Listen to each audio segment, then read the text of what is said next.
আসসালামু আলাইকুম রহমতুল্লাহ। বন্ধুরা, এই যে দেখেন, এটা হলো আমার পুঁইশাক ক্ষেত। এই শাকগুলো আপনাদেরকে দেখাইছি, আগে অনেকবার ভিডিও দিছি, দেখছেন কি সুন্দর ছিল শাকগুলা, ক্ষেতটা আমার কি সুন্দর ছিল। এই যে দেখেন এখন কি অবস্থা। তো এই অবস্থা আর কিছু কারণ হলো এই যে আমার এই যে বৃষ্টি গেছে না, তখন দেখেন এই যে ড্রেন দিয়া এই যে নামার থেকে দেখছেন এই যে আমার এই যেখানে এই যে ক্ষেতের পানি আর কি। আমি দেখাচ্ছিলাম না যে দেখেন বাউন্ডারি আর বাকি আছে 1 ফিট, এই দেখেন এখানে আধা ফিট বাকি, তখন এই ড্রেনের ভিতরে ড্রেনের পানি আইসা আমার পুরো এই বাগান ডুবে গেছে গা। তো যাই হোক, আমার অনেকগুলো গাছগাছালি ক্ষতি হয়েছে আর কি। আর কি বলবো আপনাদেরকে, এই বিশেষ করে আস্তে আস্তে আমি সব বলবো, সব ভিডিও দিব আর কি। তো আমাকে নতুন করে আবার কেউ শুরু করতে হবে আর কি। আমার গাছগুলোর এমন একটা অবস্থা হয়েছে।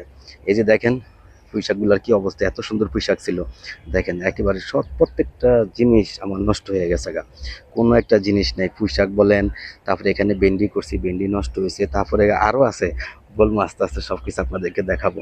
তবে বন্ধুরা, যাই হোক, এখন কিছু করার নাই, প্রকৃতি যা করে আল্লাহ, বিশেষ করে প্রকৃতির নিয়মের বাইরে তো আমি না, আমি তো প্রকৃতির নিয়মের ভিতরেই।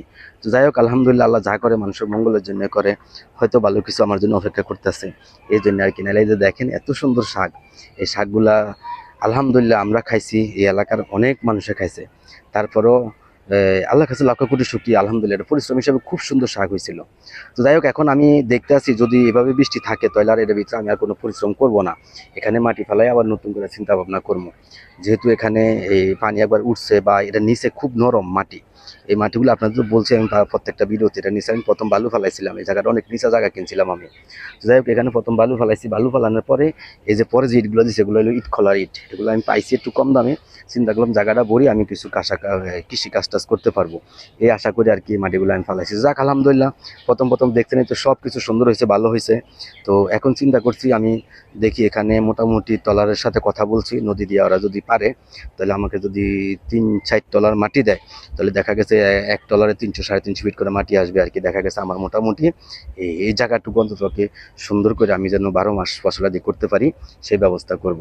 তো যাই হোক বন্ধুরা, এখানে শিক্ষার কোনো শেষ নাই, আমি নতুন কৃষিকাজ করি, আমারও ভুলভ্রান্তি আছে, সময় অসময়ে হয়তো কাজকাম করছি, ঠিক মতো করতে পারিনি।